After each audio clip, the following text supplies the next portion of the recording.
welcome to the Dynamic Duel podcast, where we discuss all things DC and Marvel related, review superhero films, and debate who would win in Marvel vs. DC matchups. I'm Johnny DC. And I'm his twin brother, Marvelous Joe. In this episode, we are reviewing Spider-Man Homecoming. And Jonathan is sick. Do I sound sick? You sound a little bit sick. Dang it. I was sick last episode, so it's fine. Yeah, I have a sore throat, something, I don't know what. Anyway. Wait, don't worry about that, though, because he's still understandable. So he's not as congested as I was last episode, so it'll work. Yeah, so this episode, it's a slow news week, which I'm not surprised at all because it's the episode leading up to Comic-Con. Yeah, next episode will be the Comic-Con news episode in which we only discuss the news that came out from the event. Yeah. So it seems like most studios are holding their news kind of close to the chest leading up to this event. Although this weekend is the D23 event. Yeah. But any major news that we talk about that comes out of that, we'll probably have to discuss the next episode because we're recording now and not then.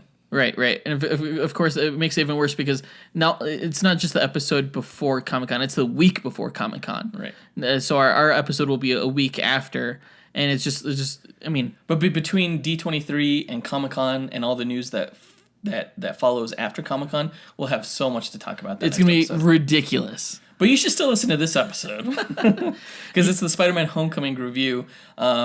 If you have seen it, definitely stick around for our spoiler review later on this episode. I thought it was a fantastic film, and I'm really looking forward to talking about it. It was good, And, in the last episode, we reviewed Spider-Man 2, basically to use as a benchmarker for how we should judge this film, kind of to compare the two. And I'm glad we did, actually.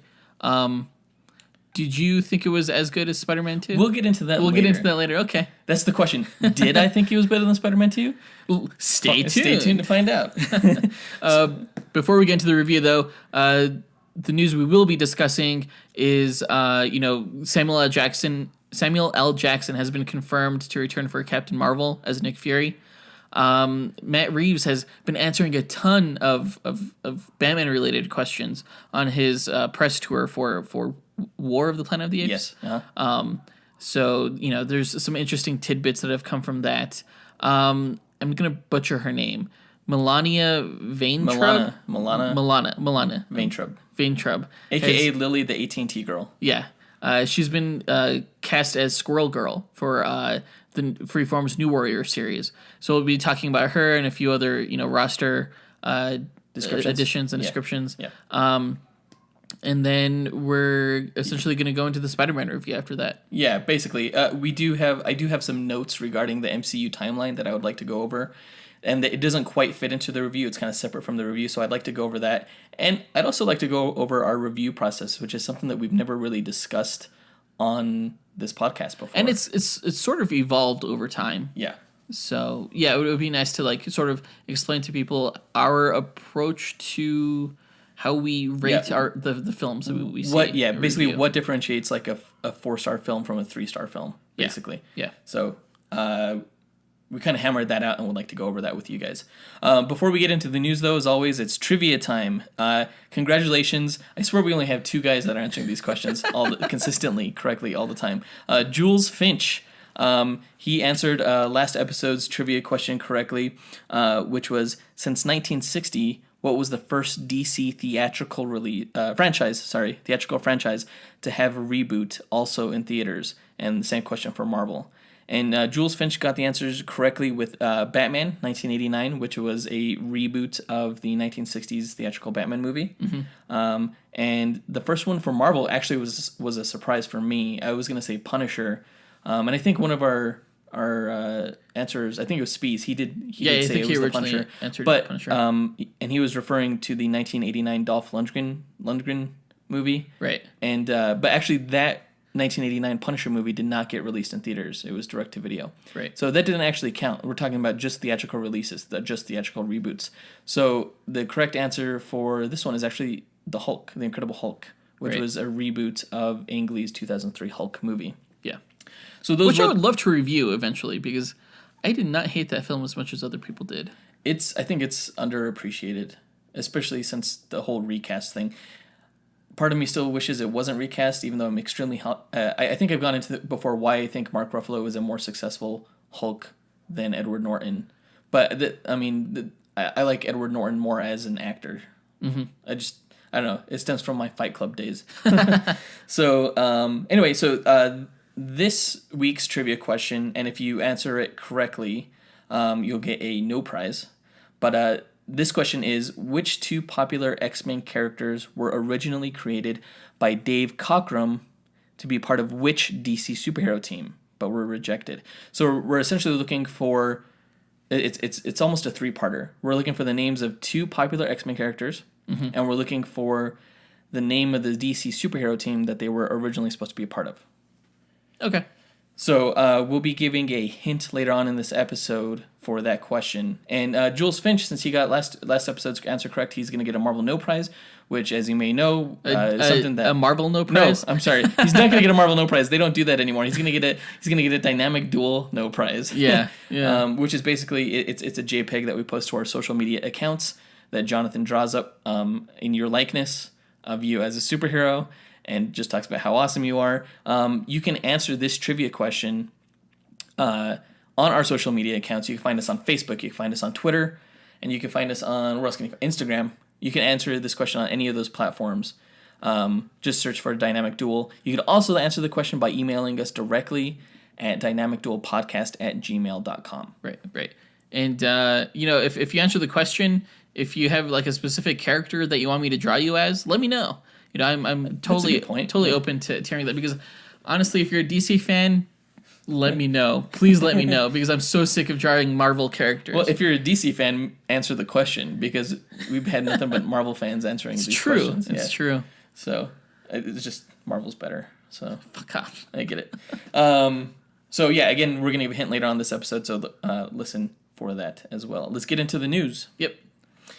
Samuel L. Jackson's Nick Fury has been confirmed to return for Captain Marvel. Yeah. It was long rumored that he was going to show up in her movie, and it was just recently confirmed last week. He came out and said, yeah, I'm going to be in the movie. So the question now is, what role do you think he's going to play? Not like what specific role, but like what bearing is he going to have on the plot? This comes out after Infinity War, right? Or Avengers, what are they calling it? Yes. Avengers Captain Infinity? Marvel comes out in 2019. Okay. I'm guessing, honestly, because I think Brie Larson is going to get her powers during the Avengers Infinity War film. That's probably... I don't know guess. if... Yeah. I mean, I guess S.H.I.E.L.D. technically is still up and running because they still have the TV show. But... Yeah, kind of. Well, it's still kind of... It's not... Well, it hasn't been brought into the forefront of the movies yet. As far as like the movies are concerned, to me, it feels like S.H.I.E.L.D. is still a burgeoning organization. Right. Again, still. Division. Yeah. It might be the Infinity War movies that brings it all back to the forefront. Uh-huh. And maybe that's interesting why the Agents of S.H.I.E.L.D. show the next season is going to be up in space. I wonder if they're going to meet like Coulson in the Infinity War movie again, since he'll be up in space around the same time the movie comes out. I doubt it. I doubt the TV show is going to cross over.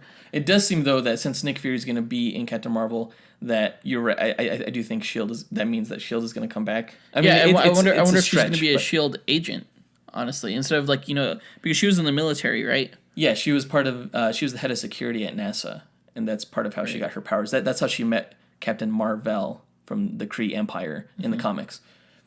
So, and she was part of the Air Force as well. She went from the Air Force to NASA. So she's and I've heard rumors that like Marvel is kind of concerned about her origin coming off a little too Hal Jordan, a little too Green Lantern. Yeah, and it totally sounds like that when you describe it. I mean, I know her origin from the Battlecast we did with her with Supergirl. That Battlecast Duel episode. Yeah. But I could totally see how they could have those concerns. Yeah, they might not make her a pilot. And by her, I mean Carol Danvers. Right. They might make her like a space shuttle kind of pilot type of thing. Not like because she flew the old fighter pilot. Right. She flew Warbirds during the Air Force, which is why at one point her name superhero was nickname was Warbird. Yeah. So this one, they might make her more of a space pilot, I'm wondering. If the events of Infinity War and Agents of S.H.I.E.L.D. make it so that Earth has, like, a new, like, spacefaring organization, like NASA. Sword like or NASA something. Or Sword, yeah. Which is where I think Agents of S.H.I.E.L.D. is going in their next season. I think that would be fine. I think it would be cool. It would be a great way to have Carol Danvers in the Infinity War movie by making her part of, like, this Earth spacefaring team. I'm actually surprised that An astronaut. That's the word I'm looking for. A fucking astronaut. Damn it. I'm actually surprised that Sam Jackson is not being killed off in Infinity War, because of all the characters like that might get killed off in this. I figured he was actually probably going to be one of them just because of his age. He's like 70 years old now. Samuel L. Jackson? Yeah, he's getting up there. He doesn't look it, though. No, not at all. Dude, the guy hasn't aged in like the past 30 years. That's true. It's crazy. Yeah, I have to get a secret. But unicorn blood. I don't think he'll die in it. Oh, and obviously now he won't. If the events of Captain Marvel take place after the events of Infinity War, which we're just assuming right now. Like, what if she shows up in Infinity War like a full-fledged superhero? That'd be interesting. And I can't say either one way or the other because Marvel's timeline is so effed up right now. Like, and we'll go into that and how I'm kind of reconciling everything, but it's somewhat broken. You have to make certain concessions for it to work. Mm-hmm. So it's possible. You never know. You never know. Well, I've heard they have like a master timeline document. We'll get into that later. Yes, but they haven't made any statements regarding that. No. And we'll get into that later. But yeah, it'll be cool to see him again. I've always liked Samuel L. Jackson's portrayal of the character. We haven't really seen a whole lot of him since the first Avengers movie. I mean, he did play a minor role in the second Avengers film. I guess he played his best role was in The Winter Soldier, I think, because he had his own action scene and everything, and that was a badass action scene with the car chase. So it's been a while since we've seen him. It'd be cool to see him in a larger role, because apparently it's supposed to be like a co-starring role, or a starring role rather. Nice. So it'll be large. Nice. So look forward to seeing that. All right.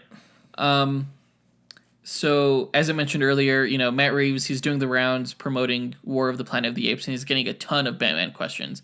And it's kind of cool that he's actually like answering them. Yeah. And so far his answers have been dead on, like practically perfect. Like he hasn't said like I guess some of it could be considered controversial, but like, the fact that he's saying he wants to make like a noir film for Batman, makes me happy. The fact that, he's saying all these things about how much he likes Batman and stuff like that. And his directorial style. Yeah, the thing that does somewhat... Yeah, when he says, like, Hitchcock, I'm like, perfect. Do it. I hope the Riddler is the villain. I don't know. If it's going to be like cool. A detective story and like a mystery, I don't know. The Riddler would be cool to, like, see him done on-screen justice. I appreciated Jim Carrey when I was younger, but... Now you look at it now and it's like, oh my god, that's so stupid. Yeah, exactly. There have been some things that have sort of bothered me, I guess. Not everyone. Actually, a lot of people are happy with some of the stuff he's been saying. He's starting fresh with the script for Batman. He told MTV. He said that in an MTV podcast. Yeah. Which... Okay, I guess is all right. Like, you definitely don't want to direct something that you're not, like, happy with, story-wise, I guess. Yeah. But then again, when have you won an Academy Award for writing, When has he... I do think that Ben Affleck has a talent for writing crime stories. Yeah, absolutely.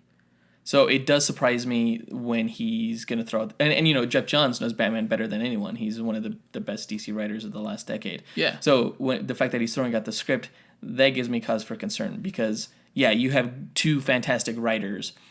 And I don't know. I trust his work from the other movies that he's done, but you can't not think that the script that Affleck and Johns did was not fantastic.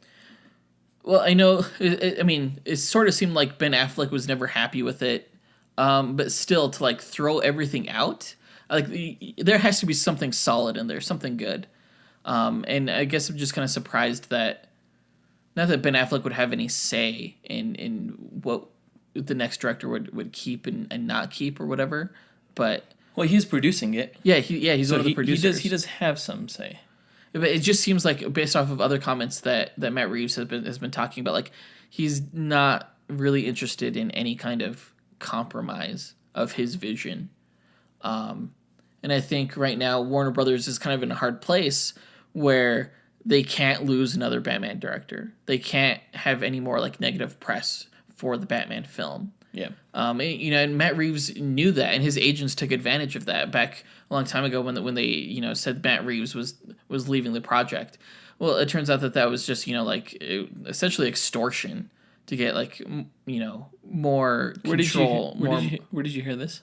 I heard it. I read it online. It sounds like a rumor. Like that. It's a rumor. It is a rumor because no one could officially confirm it. But do you remember when Matt Reeves has been hired? Oh, he's not. He's left over creative differences. Apparently, that was a leak done by his agents to get Matt more creative control and possibly more money, because Warner Brothers didn't want any more negative press getting out about this. Sounds like #fake news to me. I don't know. I buy it. I would not be surprised. I'm skeptical. It also sounds like a story that someone could have made up. So. But it happened. That's the thing. And reputable people have said that it's happened. That's what happened. I'll have to look at those stories then. Yeah. I don't know. It would be quite the power play if that did happen. It is an incredible power play. It's insane. We are definitely getting Matt Reeves' film, which again I'm interested in seeing. The lack of, I guess, compromise sort of concerns me, because it is a franchise film that's supposed to exist within this greater universe. You're using Ben Affleck as Batman, and it sort of reminds me of Christopher Nolan. He had pretty much absolute creative control over his films, and they were fantastic films. They were great. Dark Knight is my favorite superhero film. That's true. I think that's ever been made. The thing is it didn't quite work with other films. It didn't quite work in a larger universe. Right. It's sort of its own thing. Yeah, on one hand, I am bummed because I know that Ben Affleck is an amazing creative talent, both filmmaking wise and writing wise. I mean, the dude's won several Oscars for it. On the other hand, I do think Matt Reeves is at least as good as, if not better than, a filmmaker than Zack Snyder. And, Ben Affleck completely puts his trust and his performance in Zack Snyder's hands. So I think regardless, no matter what happens, I'm still fairly certain that we're going to get a fantastic Batman film. Yeah. No, honestly, I'm not concerned about that. I mean, you take a look at War of the Planet of the Apes. It's expected Have you seen it yet? No, it's expected to beat Spider-Man this weekend, though, which I did not see that coming. I thought Spider-Man was going to have the weekend again. The Apes movies are incredible. I knew that was going to happen. Really? There was no way. I still haven't seen... God damn it. You got to see those films. I've seen Rise. I haven't seen Dawn. See Dawn of the Planet of the Apes. I will. So good. It's so good. It's a modern classic. I would go so far as to say that. Nice. So, good hands. Yeah, it seems like it's in good hands. So. I'm not concerned about that. I'm just concerned about whether or not it's going to fit into the larger DC universe. Yeah. That they're establishing right now. And there's a ton of unanswered questions. I wouldn't mind a standalone movie either. Something that doesn't tie in too much. Kind of like how Guardians of the Galaxy 2 took place in the Marvel Universe, but didn't really tie into anything. That's true. Except its own franchise. Yeah, but there's so many unanswered questions in the DC, the DC films have brought up, Jason Todd, his suit being in that case, and then just different things with Deadshot and Harley and Joker and stuff like that. I wanted those questions sort of answered in this Batman film. I'm not sure if they will be, but we'll see. I think I still have high hopes that this is going to be a fantastic Batman film. Yeah, I think it will be. I know it will be. Just keep repeating. keep repeating that. All right. Okay. So we have some casting news for the Freeform television series New Warriors, which stars Squirrel Girl. Squirrel Girl was cast. She'll be played by Milana Vaintrub, who many of you may know as Lily, the AT&T girl from the AT&T commercials. And she's a huge fan base. She does just based on those commercials. Yeah, well, she's pretty adorable in those commercials. Yeah, I mean, yeah. But yeah, which is exactly what you want from your Squirrel Girl. Yeah, in basically. a way. Yeah, like the whole premise of the show is based around these like young people dealing with their young adult lives, but also having superheroes. They're all living together too. It's kind of like a Big Brother situation. So I know the actress herself, Milana. She's 30 years old, I believe. So that was a little bit older than I would have thought, but she's like tiny and small and cute enough to, I think, play a early 20s actress or mid 20s even. Yeah. Or not actress, role.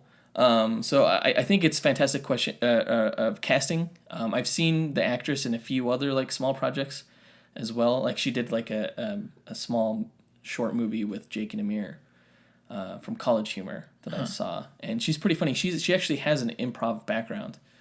Wasn't she in like This Is Us? I don't know. I haven't seen that show. Yes, actually, yeah, she is in that show too. Which I don't watch that show because, God, it looks lame. I don't know. It just looks like not my genre. No, yeah. It's a drama, but so yeah, she's up and coming. She's kind of a rising star. I think Marvel was right to grab her at this point in time. Because I think if they didn't, somebody else would have. She's going to be a big name either way. I know that the actress from Stranger Things, the sister. What is her name? I forgot her name. She got pulled into the upside down through the tree. Right. She's the one who her best friend got killed in the swimming pool. Yeah, whatever. Yeah, Pam. That actress. Yeah, she was also, I know, campaigning for the role too, and she's a lot younger. But she would have been great. Maybe she was too young for that. I don't know. She would have been great. Yeah, they both would have been. I'm glad with what we got. There is other casting as well. Jeremy Tardy is going to play Night Thrasher. Callum Worthy is going to play Speedball. Matthew Moy is going to be Microbe, and Kate Comer is going to play Debris. I don't know any of those actors, and really I don't know much about those characters either. Like I think I know Night Thrasher. He's like a Batman knockoff, right? Kind of. He's kind of the Batman of the New Warriors team. Yeah. We don't have any casting news for Mr. Immortal yet. I do have character descriptions here that I can read off real quick. Squirrel Girl is described as like the spunky fangirl, the wonderful heart of the show, acrobat skills, superhuman strength, a cool squirrel tail. Oh god, this is going to be adorable. She has her sidekick Tippy Toe. She's openly hopeful and earnest and sweet and optimistic, but smart and very determined that she can make a difference too. Are these character descriptions from the show? Yeah, these are official. Oh, nice. Mr. Immortal is going to be in it. He's the resident troublemaker in Lothario. They say he can't die, which is his powers in the comics. He's equally cocky and grumpy. It's weird because I know Mr. Immortal. I know him more. As far as I know, he's never been part of the New Avengers. I know him more from the Great Lakes Avengers. The New Avengers? The Great Lakes Avengers. Okay. And then I don't know. The new Great Lakes Avengers? I don't know. They've had several incarnations. Well, you said New Avengers. I think you meant New Warriors. Oh, New Warriors? I'm sorry. Yeah, he's never been part of the New Warriors. I know him from the Great Lakes Avengers. Okay. Speedball obviously is going to be in the show, but they changed his powers, which is so stupid. They say, for a guy whose childhood was spent watching Quinjets take off from Avengers Tower, Speedball has the knack, though maybe not the greatest aim, for tossing kinetic balls of energy. What? Isn't he a speedster? Okay, kinda. Like, his power is that he can absorb and reflect kinetic energy at a rate greater than what it's directed to him as. Uh-huh. So, like, if you shoot him with a bullet, it'll bounce off of him and come at you faster than what you shot him at him. Oh, dang. He could also, like, what he does, his signature move is to, like, run into a wall, and what'll happen is, like, he'll bounce off of it, and then, like, he'll just gain momentum by bouncing off walls. Oh, he's like a pinball. Like, he's like a human pinball. Well, that's cool. It's pretty cool. It's a pretty cool power, and it is nothing about, throwing balls of energy. I think being a human bouncy ball is a lot cooler than just throwing energy balls. I don't understand, why didn't it do his speed route? Were they afraid of like the Flash show? It's like such a unique interpretation of how to do like a speedster. Right. Why not go that route? Especially considering the success of the Flash TV show. Yeah. Well, that's dumb. Well, I mean, like, he's not, like, he can't just, like, start running fast. He has to, like, ricochet off things. Right. It's unique. It's a unique angle. Yeah. Night Thrasher is described as a masked dude as a local celebrity with his own YouTube channel, but no actual superpowers. His parents were killed when he was younger. Blah, blah, blah, blah, blah. So Batman, basically. Yeah. Microbe, he's the big guy with a sizable heart. He can communicate with germs, giving him telepathic-like qualities, though he leans on his pals to find extra confidence. He's always been a cool character, too. He can make people sick and stuff through controlling their microbes. And then the last character is Debris, who is a telekinetic, basically. I don't know too much about her specifically because she's fairly new. So I almost wish, just the way you've been describing the show so far, I almost wish it's a real world kind of show with interviews. You know how they used to do for The Office and for Parks and Rec. I think and that would Modern be awesome. Family. Yeah, exactly. Yeah. They should do it that way. Oh man, I didn't even think about that. The setting, I always imagine real world Big Brother style, but I didn't think of them actually having the confession room they did in real world, where the interview room. they could go into the separate room and then just say the truth of whatever they thought about the situation, and they would intersperse it as the plot unfolds. Yeah. That would be. They need to do that. Holy crap! That would be perfect. Actually, I'll be disappointed if that doesn't happen now. But I good casting, I think, especially for the lead star. The rest are okay, the rest of the actors. I don't know too much about them, honestly, but I'm sure it'll be good. I don't watch a lot of freeform television, but I know Cloak and Dagger is going to be on there as well, along with this new Warriors show. So maybe I'll start becoming a freeform watcher. Is there a premiere date for this yet? For New Warriors, that's a good question. I don't think so. Let me.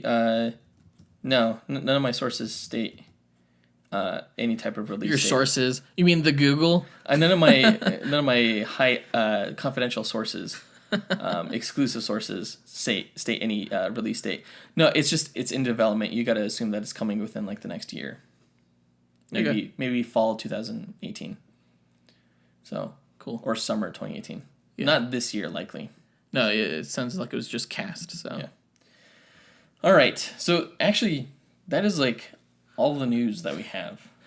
It is. Oh my gosh, so slow. Don't if you, I personally enjoy discussing the news that comes out. I don't know how many people skip over the whole news section and just go into the meat of the episode, the review or the fight that we talk about, whatever. Uh-huh. But next episode is gonna be nothing but news. So either way, you're gonna have to deal with that. What I would like to talk about, and this is actually going somewhat into the Spider-Man review, but it's not quite. It's more about the MCU timeline and the problems that have presented themselves through the Spider-Man movie. So let's get into it. So basically, the heart of the matter is, in the Civil War movie, Vision states that Iron Man released his identity to the public 8 years ago. And Spider-Man, in the Spider-Man movie, is said 8 years later, between the events of the Avengers movie and the events of Spider-Man Homecoming. And the third point is, we also know that Homecoming takes place 2 months after Civil War. Right. So how can Civil War and Homecoming take place at roughly the same time, and they both be 8 years after the events of Iron Man 1 and the events of the Avengers? My first thought is, it really took me out of the movie the first time I saw Spider-Man Homecoming. As soon as it said 8 years later, it was almost like I couldn't enjoy the rest of the film because I spent the next hour just trying to piece this timeline in my head. So I thought Avengers took place in 2012. Does that mean that this film is actually taking place in the year 2020? 3 years in the future from us now. So I was like, what's going on here? So I went home and I went onto Reddit and I looked up all these sources, and I saw the movie at a Thursday night screening, so there wasn't really much discussion about it. So I went into my movies and I started looking at quotes and things like that, stuff that I had remembered, and tried to piece this timeline myself. I did get a lot of help from Reddit and existing sources. However, none of those quite match up what I have here. But what I came up with helps me sleep at night. All right. You just have to assume three things. The first thing you have to assume is that any reference to a number of years is rounded. So when they say 8 years, it could be anything greater than 7 years and less than 9 years. Right. Okay, so that's the first assumption. The second assumption is typos. You have to assume that some of these documents and some of these this on-screen text that's not blatantly in your face. We're talking about things that are around for only a few frames of video and that you have to magnify. Uh-huh. Those type of dates, you have to assume that typos occur in them. That includes documents, that includes news reports, things like that. And the third thing that you have to that I'm assuming here is that if there's no clear indication when the film takes place, then I am assuming that it takes place around the time that it was released in theaters in the U.S. So those three assumptions. So with those in mind, here's what I have. We start off in November of 2008. That's when the first Iron Man film takes place. Why then? Because at 5 minutes and 7 seconds into Iron Man 2, we see the titles that say 6 months later, after the whole Whiplash origin storyline thing. Okay? The SHIELD files place Stark's birthday in May. So that's where I got November 2008 for the first Iron Man movie. So November 2008 for the first Iron Man movie, 6 months later, May 2009 for the second Iron Man movie. We know that The Incredible Hulk and the Thor films take place in the same general time as Iron Man 2. So I'm also placing them in May, late May, early June of 2009. Okay, so skip ahead to the Avengers, and we have a quote at 1 hour, 8 minutes, 15 seconds by Nick Fury, who says, "Last year, Earth had a visitor from another planet," in reference to Thor. Right. So we know that the Avengers movie takes place 1 year after the Thor movie. If Thor takes place in 2009 in May, that means that the Avengers takes place in 2010, which means that the end of the Captain America movie, that takes place somewhere in between those two films. I'm guessing the fall of 2009. We also know that Natasha Romanoff said, "It's been 1 year since you've had an incident." She says that to Bruce Banner. "It's been over a year since your last incident." So we know that the Avengers movie takes place at more than 1 year after The Incredible Hulk. If The Incredible Hulk takes place in May of 2009, then we have to assume that The Avengers at least takes place in June of 2010. So I'm placing The Avengers summer 2010. Okay? Okay. All right. So that's all of phase 1. Are you with me? I guess. I don't... yeah. Yep. You don't what? Let's go. Let's do this. Let's go through this. So that's that's about a 1.5 year time span in between the first Iron Man movie and the Avengers, the events of the Avengers film. Okay? Okay. Iron Man 3. We know that it takes place during Christmas time, so it's in December. I'm placing Iron Man 3 in December of 2012. Why? Because the start of the movie takes place in 1999, December of 1999, right before New Year's. And when he's in the basement of their lair, he says, "And here you are 13 years later in a dungeon." He says that to the girl who invented Extremis. So 13 years after 1999, Christmas time, December to December, is actually 2012. So Iron Man 3, I think, takes place in December 2012. Okay. Because that coincides with all the quotes and texts besides that typo in that film. And it also makes sense to put it in 2012 because we know that Thor: The Dark World takes place in early 2013. Why? Because at the end of Thor: The Dark World, at 1 hour, 38 minutes, 54 seconds, Darcy says the last time Thor was here, she says last time he was gone for like 2 years. And she says like 2 years. So it's actually like 2 years and some months. 2 years and like 6 months. Since Thor was last back in the Avengers movie, that's the last time he was on Earth. Okay? Are you with me? No! I don't... Keep going. We also know that Thor: The Dark World has to take place after Iron Man 3 because of the Agents of S.H.I.E.L.D. timeline. Moving on. The Winter Soldier. S.H.I.E.L.D. files place Steve Rogers' date of birth in 1918. At 57 minutes, 36 seconds in the Winter Soldier film, he says, "I'm 95, I'm not dead," in reference to the kiss that he had with Black Widow. 95 years after 1918 is 2013. And I'm putting it at the month of release. So I'm saying Captain America Winter Soldier takes place around April 2013.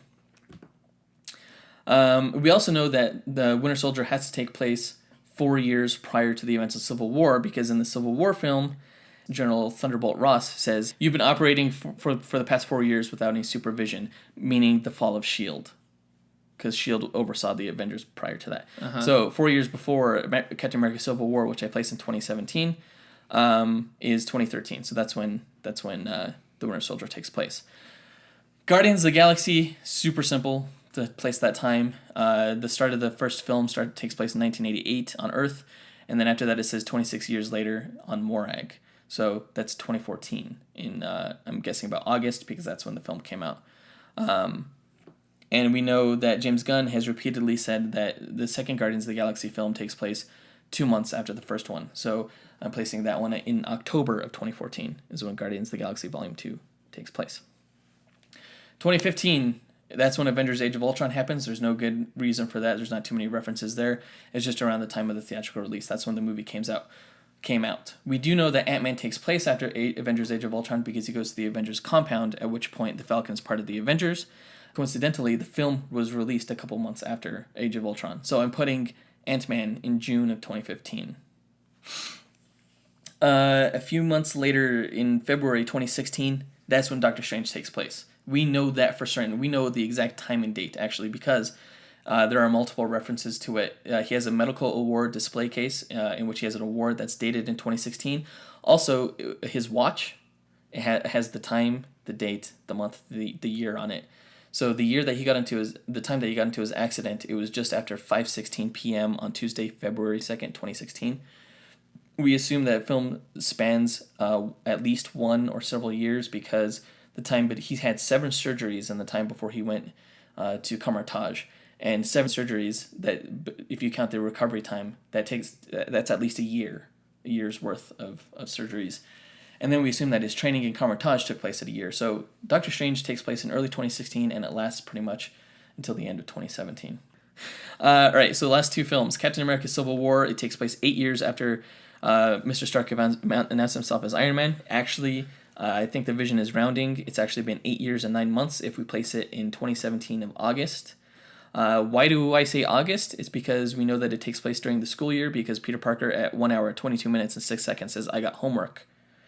So unless he has summer school, it takes place in August, at least at the start of the school year.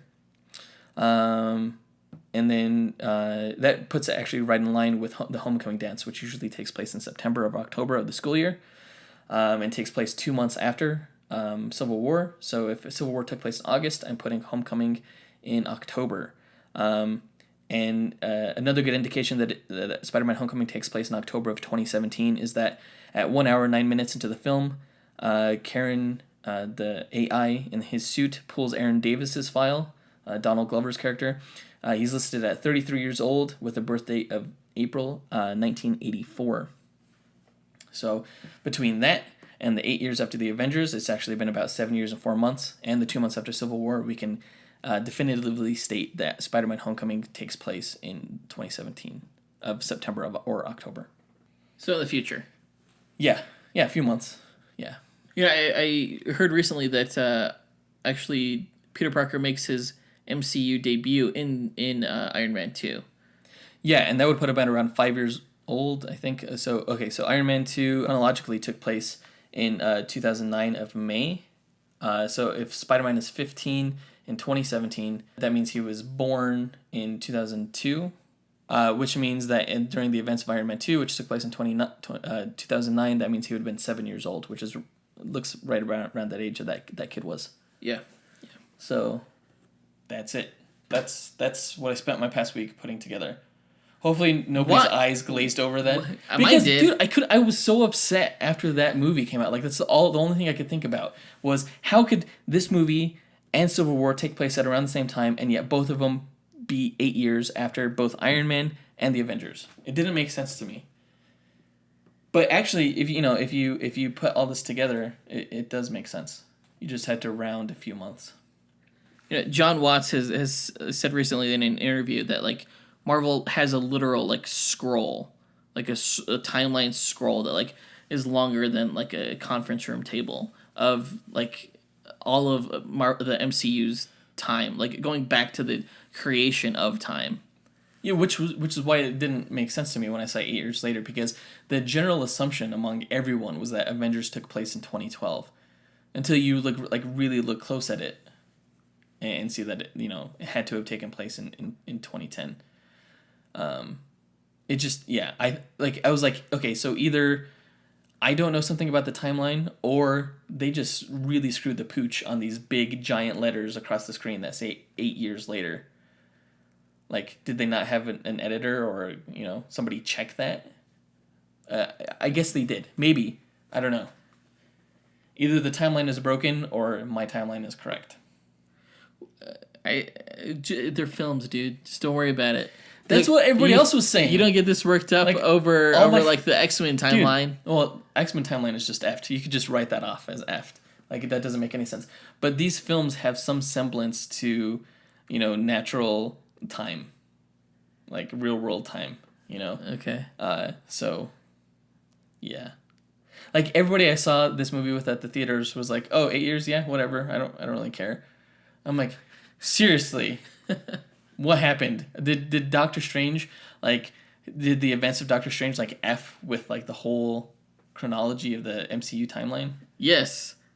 I mean, totally that's one way to rationalize it, but, I mean, I don't.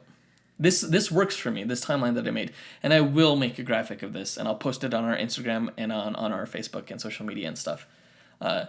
So just look for that if you go on there. So, anyway, let's go into our review process real quick. Spoiler alert. I'm giving Spider-Man Homecoming 4 stars. Okay? The thing is, this will be the third or fourth 4-star movie that we've reviewed this year. Yeah. And it's kind of given me pause. I'm like, well, it seems like every film is 4 stars. Like, we don't have enough variation in how we grade these films. As so it appears. Actually, we do. It's just that all of the films that have come out this year, save for Logan, which actually got 4.5 stars, have been around the same level of quality. In our opinion. Yeah. I'm actually really happy that we have yet to have a bad or a poorly reviewed, poorly received superhero film this year. Yeah. Yeah, I mean, we've been extremely lucky, hopefully it stays that way with Thor and Justice League coming out. Yeah, this might be the best year for comic book films ever. We haven't had a single bad one. I remember in our first episode, you asked me when I thought superhero fatigue would set in, and I was like, well, I think it'll set in when superhero films are not good. And so far this year, I think there's a lot of goodwill towards superhero films, more so than last year. I feel for sure. Yeah. Which is fantastic. It's great. I think a lot of people are looking forward to hearing what comes out of Comic-Con. Yeah, there's a bright future for this genre, as long as the films continue being good. And so this year they've all been good. We've given them all 4 stars or 4.5 stars. There's been Lego Batman, Logan, Wonder Woman, Guardians of the Galaxy Volume 2, and Spider-Man Homecoming. So that's 5. I didn't count right there. Yeah, but no, 5. all 4. So if you at a casual glance, it just looks like we're being lazy with our grading system. But I'd like to go over real quick exactly how our grading system works. So it's on a 5-star scale. 5-star means perfect. It's like a perfect film. It's or transcendent enough to surpass the limitations of the genre. It's a masterpiece. Yeah, basically it exceeds all expectations and has little to no faults. Not only does it influence the genre, it influenced the entire medium of film. Right.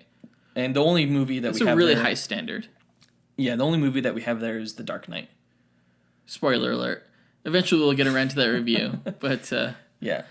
We did give a 5-star rating to one television show this year, though. Yeah, which was Legion. I thought Legion was transcendent, and not only did it transcend most comic book television shows, it transcended genre to begin with. It's hard to classify that show, and it is extremely intelligent. If you haven't seen Legion season 1 yet, I would extremely recommend it.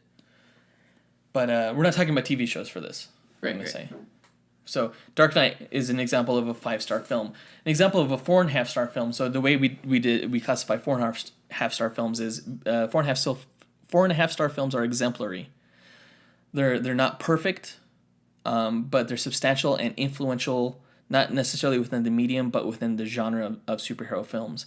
They exceed most expectations with negligible faults. Yeah. And they're an ideal film for the character or characters involved. So an example of a 4.5-star film would be The Avengers, or Logan, or Logan. Yeah, at a very minimum, it's trend setting. Yes.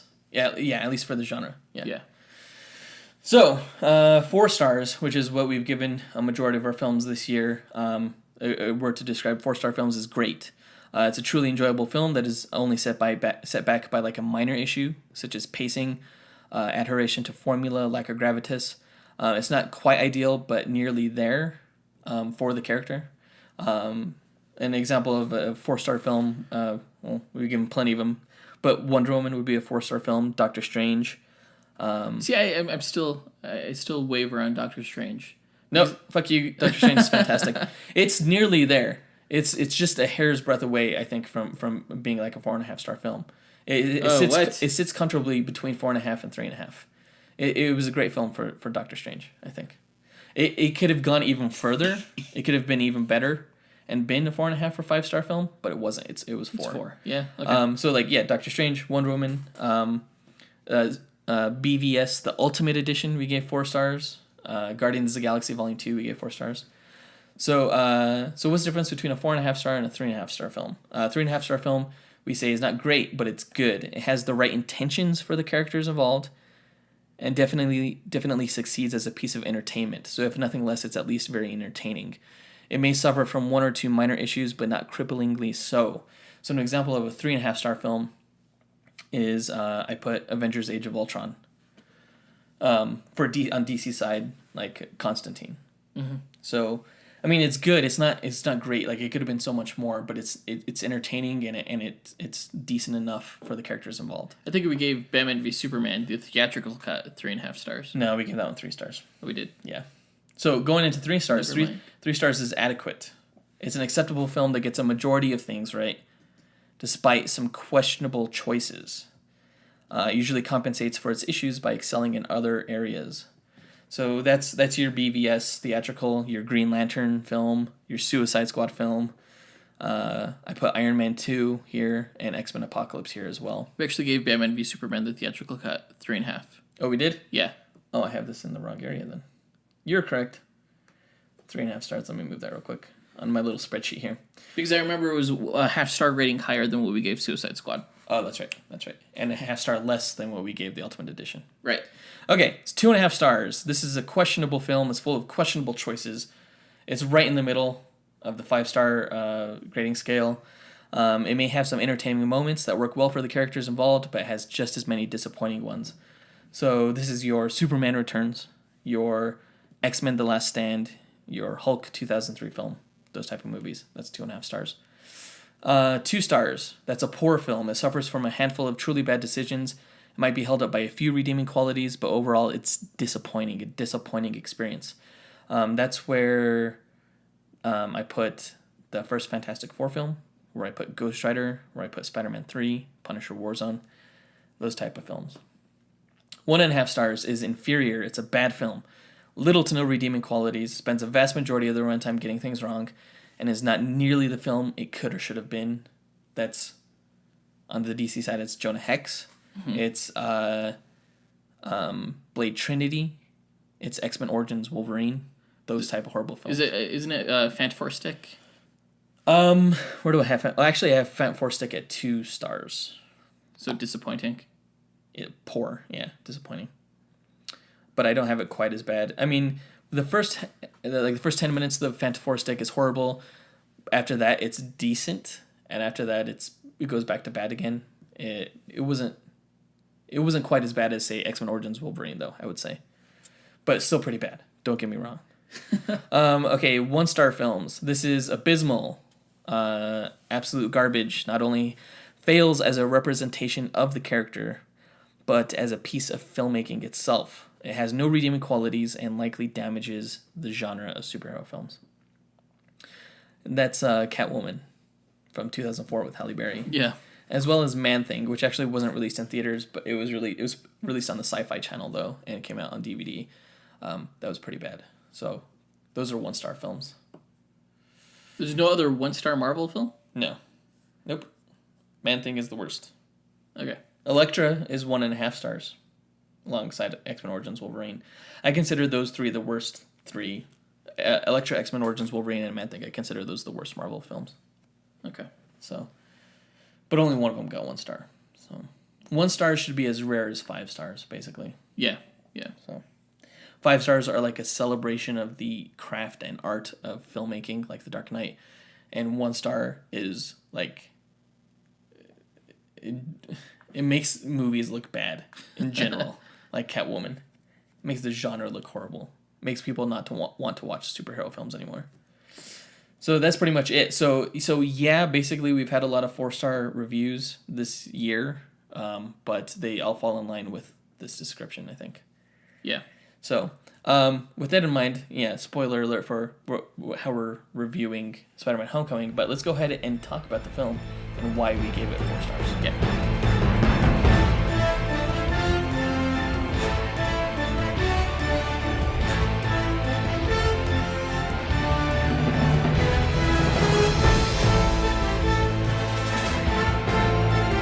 All right, Spider-Man: Homecoming. If you listen to our last episode, we reviewed Spider-Man 2, and the big question was, is this film going to be better? You might already know the answer based off the star rating. Yeah. But okay, so I guess in short, the answer is no. It's not quite better than Spider-Man 2. And there may be some of you who are balking at that, because I think if you were to watch back to back, objectively today, you'd be like, oh, I thoroughly enjoyed Spider-Man: Homecoming more. But I also have to say that, I mean, if you are balking at the idea, you might be a little bit on the younger side of teen. For those who remember, back in 2004 when Spider-Man 2 came out, it was the shit. It was the movie of the summer. Like it was super fantastic. It was a big deal. It was one of the best, most well-regarded superhero films that had come out. It was like the biggest film of the year. Yeah, definitely. And Spider-Man: Homecoming just doesn't quite have that same feel. And of course, we're not judging this off a feeling, but there are still objective faults with Spider-Man: Homecoming as well. I think Spider-Man 2 did a great job with the themes that it had and presenting those. I don't think it was quite as convoluted as Spider-Man: Homecoming. Although Spider-Man: Homecoming was fairly straightforward, it felt more convoluted when comparing it to Spider-Man 2. So I think you have to account when you're reviewing films today compared to what has come before it. I think you have to account for like deflation in quality, because yeah, films are going to constantly be better, and that's due to introductions and new technology and new storytelling techniques and everything like that. I think you have to account for that when reviewing older films. Like Spider-Man 2 is a classic. We wouldn't have Spider-Man: Homecoming if we didn't have that foundation that the Raimi Spider-Man films had built. Specifically the first and second one. You mentioned that Spider-Man: Homecoming was convoluted. I think a lot of that has to do with the fact that it takes place within a grander universe now, whereas Spider-Man 2 didn't have that problem. That might be it. With Spider-Man: Homecoming, you have to make all these different connections that you wouldn't have had to worry about previously. Yeah, that's true. And in that case, Spider-Man 2 was a little bit purer. Yeah. The fact that you have this Spider-Man character who I mean, Tom Holland is the ideal Peter Parker. The tone. He was a fantastic Peter Parker. And like I really enjoyed his setup in Civil War 2, and I really enjoyed his character in this film as well. But when you don't have that origin story and things like that, it's almost like you're building an amusement park on top of like a porous foundation. And in that sense, it feels a little bit more hollow than Spider-Man 2 felt, if that makes sense. Thematically, I would agree. Yeah, but just barely. Just barely. It is a great film. Let's 4 stars is nothing to, let's talk about what it got right. I mean, it really made a slam dunk where the Amazing Spider-Man franchise dropped the ball in that it got back to the fun. I think it helped that the film also was like the stakes were a little bit smaller. We saw a lot more of like the more personable street level stuff. Yeah. It was more grounded and therefore relatable. And I just enjoyed the tone. Like it had a more real world vibe than any of the Spider-Man movies had that came out before it. And what's interesting is that like when you introduce the conflict in Peter's life, the conflict that existed in Peter Parker's life in the Sam Raimi films was very much like, it was like the universe was being mean to Peter Parker. Like it had something out for Peter Parker, and you had people who would run into him with his backpacks for no reason. You'd have all this, like, especially in Spider-Man 2, just all this shit would just happen in Peter Parker's life that didn't quite feel organic. It felt more like things were just picking on him. But in this one, like the problems that he goes through are more organic. Like the whole problem of like there was the scene where he had to get across the golf course, Yeah. So, yeah. but there are no buildings to swing across, so he's like running across, and like the sprinklers go off and stuff, and that feels a little bit more real to me, Right. I think they did a good job nailing the real worldness of Peter Parker. Is that a adjective? I understand what you're saying. I completely agree. And I think it captured all the fun that took place in high school too. I think. Yeah. Like the themes of like discovering who you are, like, and all that. I think that was really well done. Like, we know like Peter's motivation through this film is that basically he wants to be an Avenger. Yeah. Unlike the previous Spider-Man, to an extent, he really loves being Spider-Man. Like he can't wait to get out of school with this boring school shit and just staring at the clock and go to the quote Stark internship end quote and fight crime. This is what he really looks forward to in his life. Though it does cause him to be irresponsible in his real life. Yeah, definitely.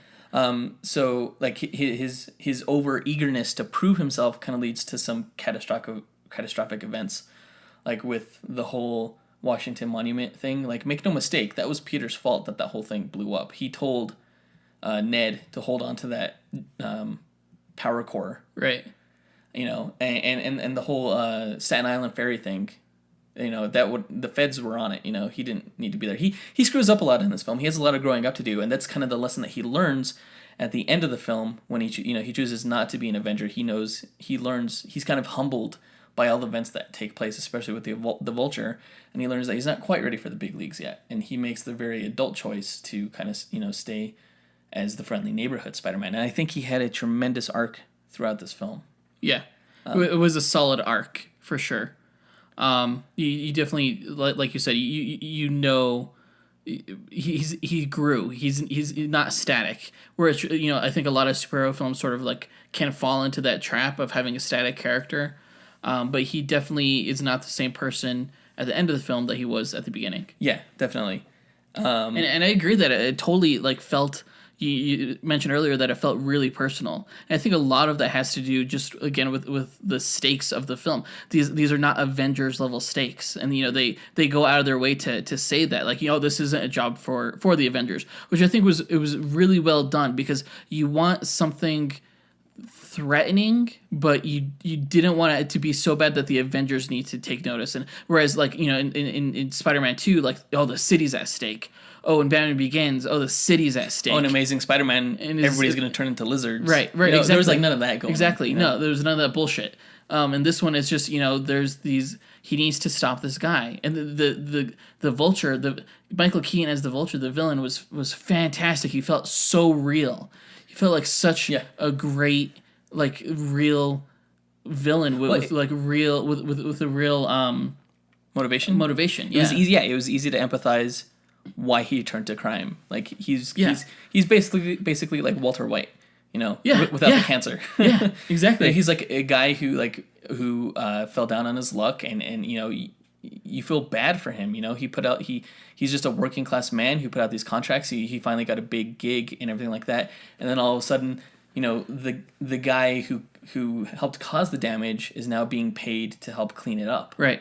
And he kind of takes over with the whole Department of Damage Control. And that seems super not fair. Yeah. I totally understand why he made the decisions that he made. And Michael Keaton's performance, so in anything. Almost like understated, but like still so menacing. Like he's a really, really intelligent character. Like when he, in the car scene, when like you slowly start to realize that he's recognizing the fact that Peter Parker is Spider-Man, like, it makes sense because he's not a dumb character. Right. Like the audience is clued in on it, and we're we were almost put in his shoes. Like if we were in those same shoes, like we would probably learn the same thing and realize the same thing. Yeah. Because if we're smart enough to figure it out, he should be smart enough to figure it out. Exactly. There was no dramatic irony there. No.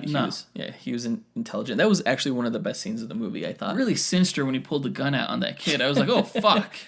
Oh, and Tom Holland's performance was fantastic too. I remember there was a shot where Liz was like showing him her phone or something. She's like, "Isn't that cute?" And he's like, "Hey, yeah."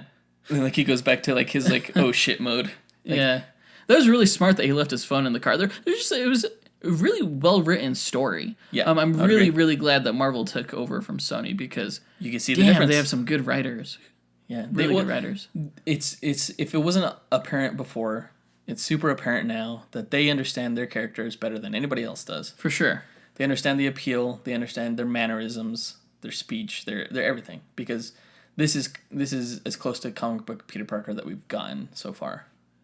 Yeah. So like, and they also nailed like that kind of 80s high school Breakfast Club vibe kind of that they were going for. There were some literal homages, like with the whole Ferris Bueller. They that showed was- the clip from the movie. that was and a it little like, meta. good movie. I was like, all right.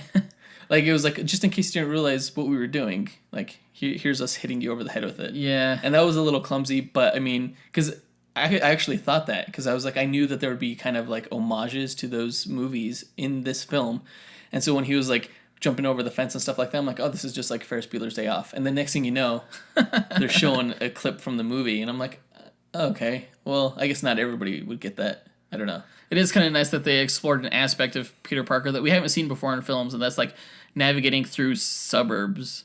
You know, yeah. When Spider-Man's in Manhattan swinging through skyscrapers, it's easy, but to navigate. But when he's near golf courses and homes, Yeah, they did a good job of separating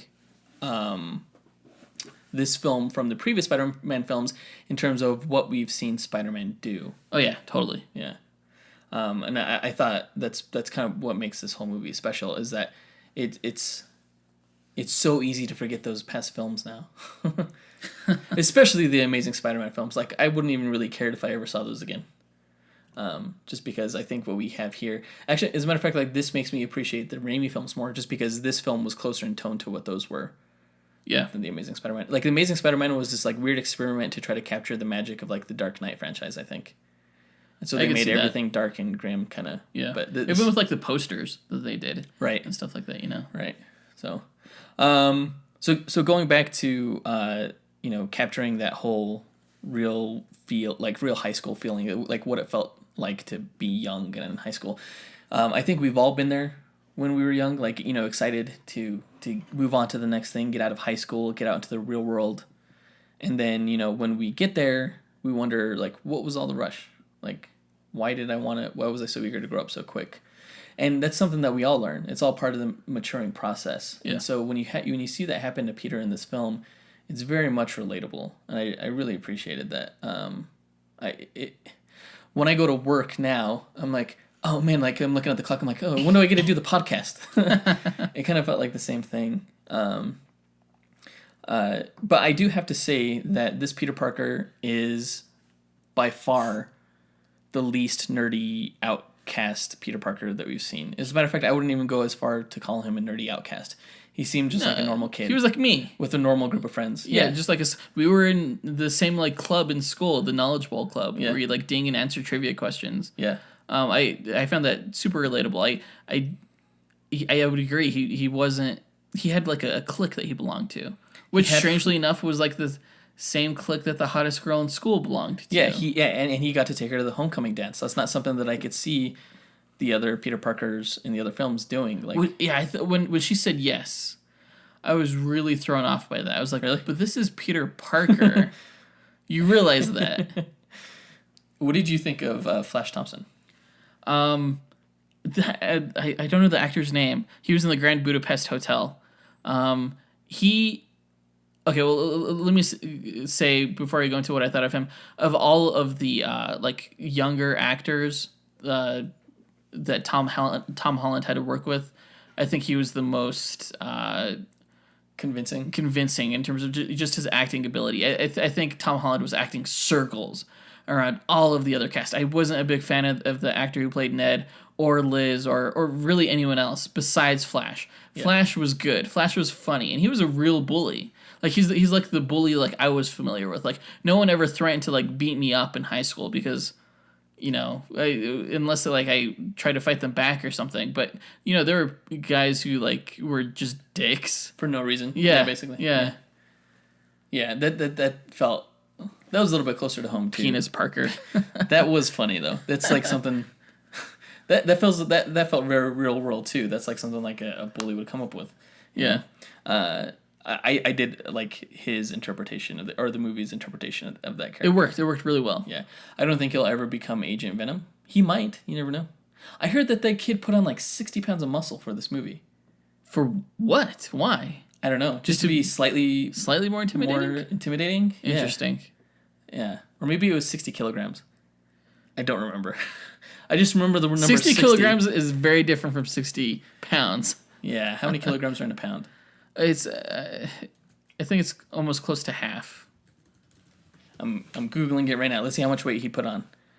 60 kilograms equals, oh, there's no way. It's 132 pounds. Yeah, so it was definitely, it was definitely 60 pounds, which is impressive. So kudos to that actor. I think he did a really good job. I agree that some of the other child actors weren't really up to par with Tom Holland. Tom Holland was just, he was an amazing, he gave an amazing performance here. But yeah, Ned, Liz gave some weird line deliveries, I think. Like I think she was like, because she's like an older member of the group. She's like in her mid to late 20s, the actress that plays Liz. You could tell. And so I think she was trying to high school it up a little bit. Yeah. You know? I mean, and Tom Holland is too, right? How old is Tom Holland? 21. Okay, yeah, that makes sense.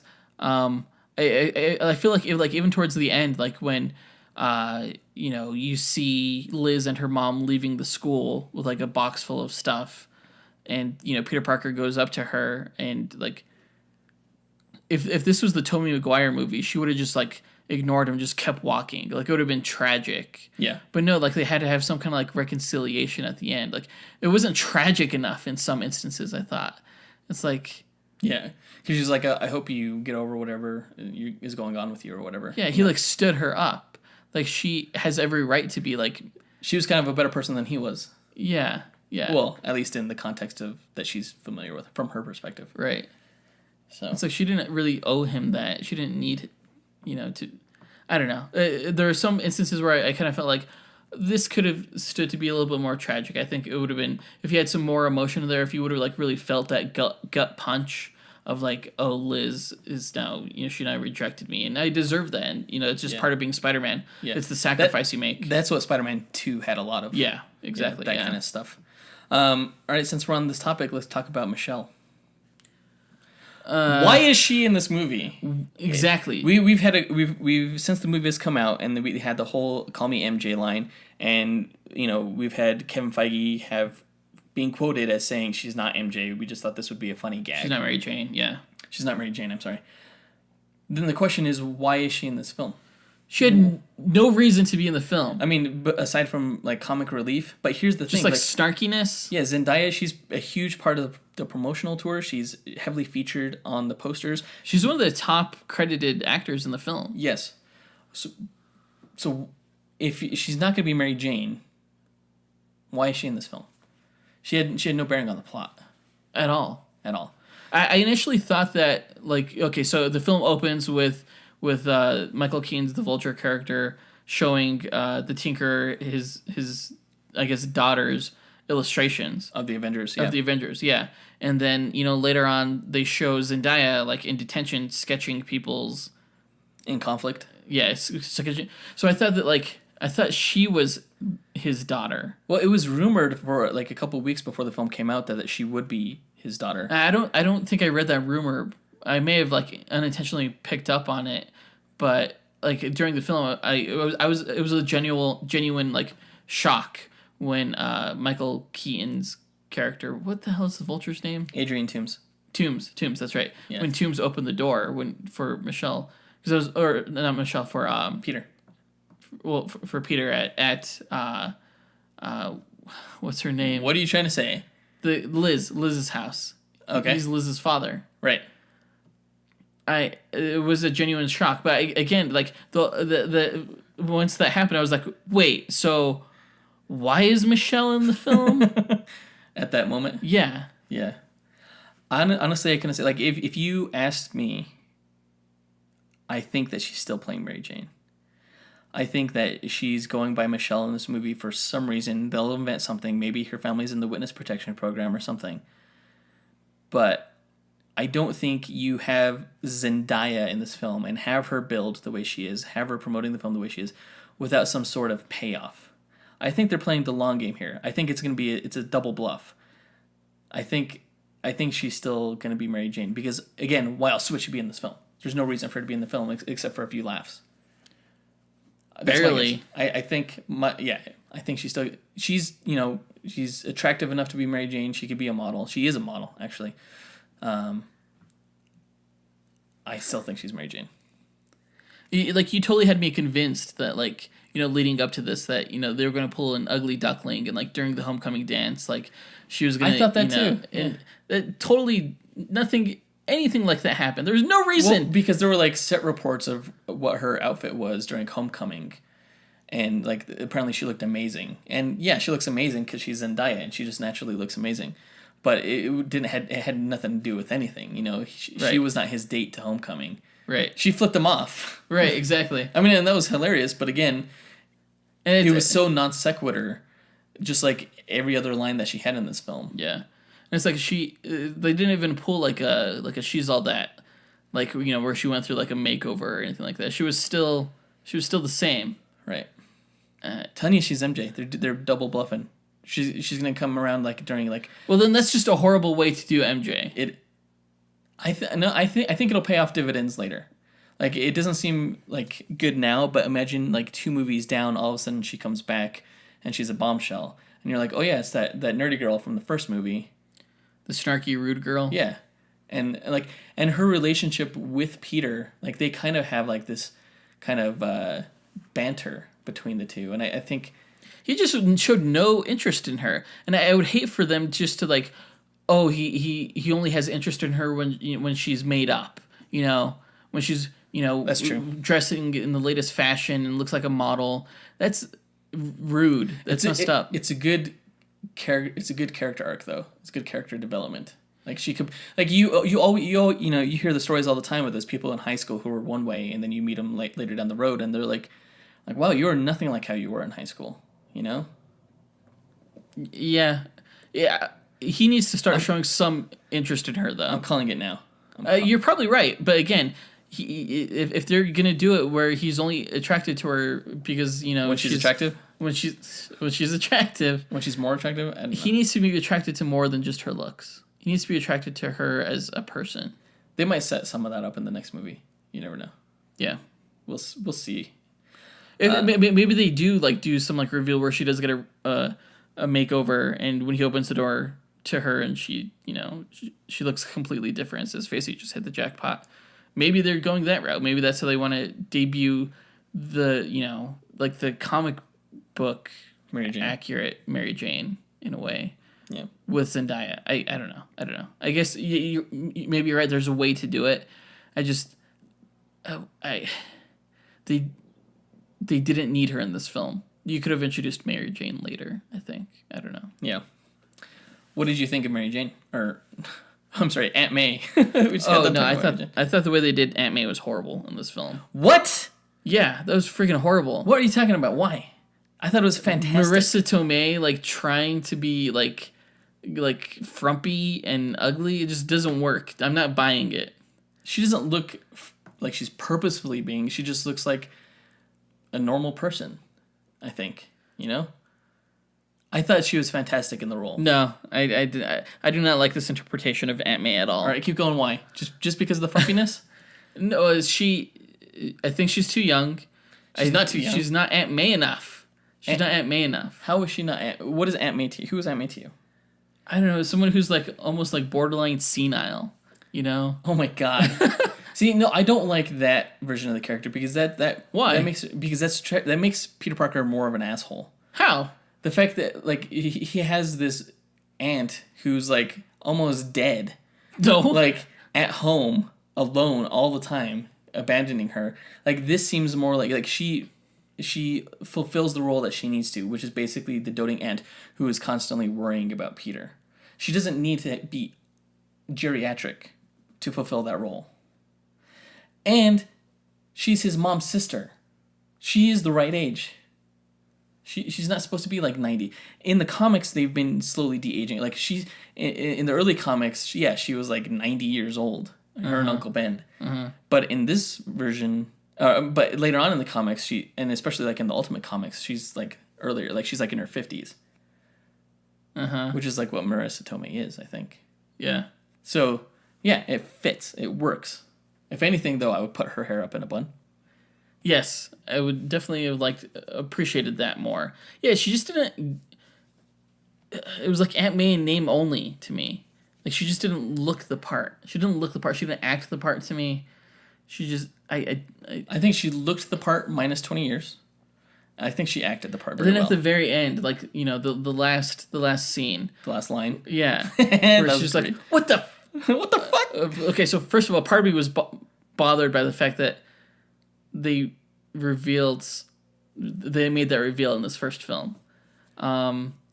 It just seemed so random, you know?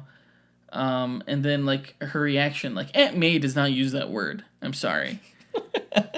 She does when the situation calls for it. She would say, "Oh fudge," or "Gee willikers, Peter, what is going on here?" No, this is a great modern. My Aunt May sounds very like Minnesota. I'm from Minnesota.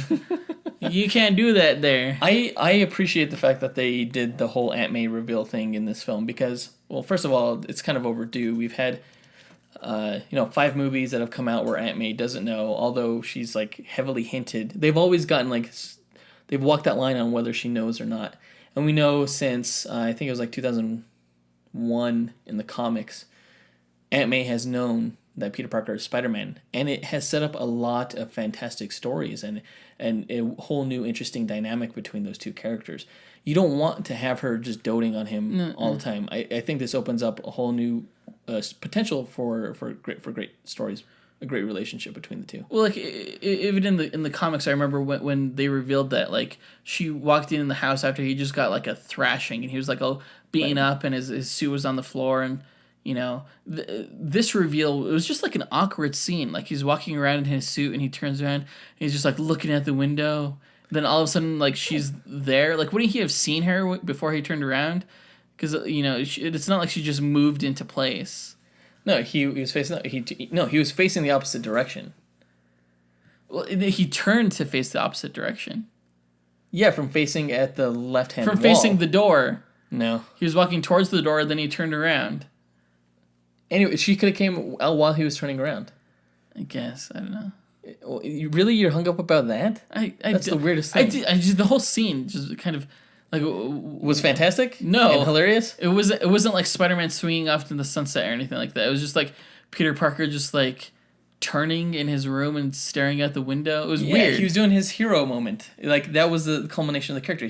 He proved himself worthy to Tony Stark, and he got his Spider-Man suit back, which was taken away from him. I wonder if he styles. He proved himself that he was something without the suit, and he got it back, and he was, he had grown as a character. He had grown since he had last put on that suit. Okay. It's awesome. And the what the fuck line, I've seen it twice in theaters now, and it gets the biggest laugh. It's hilarious. It's very much in the same vein as Iron Man 1, where... Tony Stark never revealed his secret identity to the general public for, when did that happen? We know it happened during Civil War, but it actually happened a few years before that as well. He's revealed himself to the public numerous times, and then they just in the comics forget. In the comics, yeah. But at the end of the first movie is when he revealed himself, and that was actually Kevin Feige's choice. He's like, let's just do it. We don't want to be hampered by, the whole secret identity storyline because it puts too many limitations on the stories that you can tell.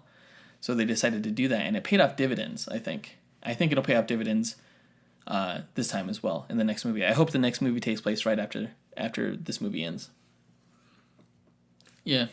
Do you think that since he got his suit back at the very end, that he still has all of those gadgets?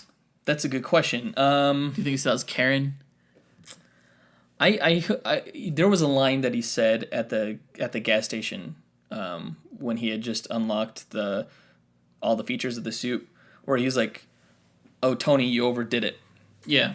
I think he's much more comfortable being a little bit more bare bones. I don't think he necessarily wants nor needs all of those features. So I think he'll have those features still and he won't use them, or he'll kind of downgrade his suit a little bit. There are some things that I did like that I want him to keep. I mean, and really none of the stuff that he did felt so far over the line. except for some of the heads up display stuff, like the whole pinpointing the strong spots on the ship. Yeah. And the whole instant access to like the internet and stuff, and like facial tracking and recognition and pull up records, stuff like that. Like that stuff felt kind of too much to me. Like he should kind of figure some of that stuff out on his own. It was a little bit too easy for him at some points, Yeah. But I do like the things like the web wings. Those spider chasers were cool. Some of the web effects, like the web grenade. The spider tracer seemed to be like his own design, because he had access to that before he even unlocked the suit's like potential. Right. Yeah, that's correct. And it was a cool spider tracer too, because it actually crawled like a spider as opposed to just being like a button that sticks, right? Kind of thing. That was pretty cool. I kind of hope he keeps the web drone. I did like the web drone. It felt very modern. Yeah, droney. That was pretty cool. It did feel modern. Yeah. But like some of the more extravagant features, like the insta kill and the the taser webs, I don't think are necessary. I don't know.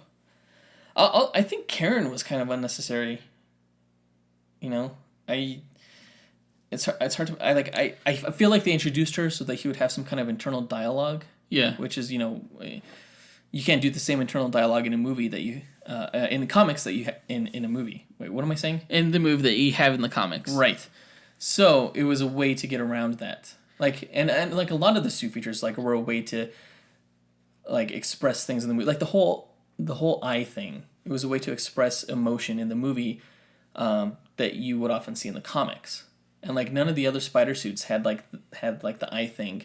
That you couldn't get away with that in those films. But this one they did. It was almost brilliant making this suit an invention of Tony Stark's and having that tech because it allowed you to do things that the character could do that you couldn't quite get away with in other films. Although he did have it in his other suit, that same kind of eye effect. Oh, with the goggles? Yeah. He did kind of. Yeah. I noticed that the second time I watched it. That was interesting. It was interesting. He had like a way to like dial him down in and out. Mm-hmm. Interesting. But what was I saying? Oh, Karen. And I don't know if so I don't know if I'm going to say this just because I've always had a crush on Jennifer Connelly. But did she seem like a little flirty to you? No, I didn't think that. No? No. Okay, was that just me? No, she did like show some like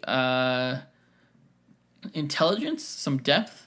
I thought it was, I don't know, kind of funny when he was like hanging upside down he just saved Liz's life, and she's like, tell her how you feel. And he's like, what? And he like falls. And she's like, kiss her. yeah, kiss her. That's what she said. Like, would an AI say that? Right, exactly. It was a little weird. I mean, it was funny. I laughed so hard at that More part. personality than I would have expected. Yeah. I think than from like something that should essentially be Siri.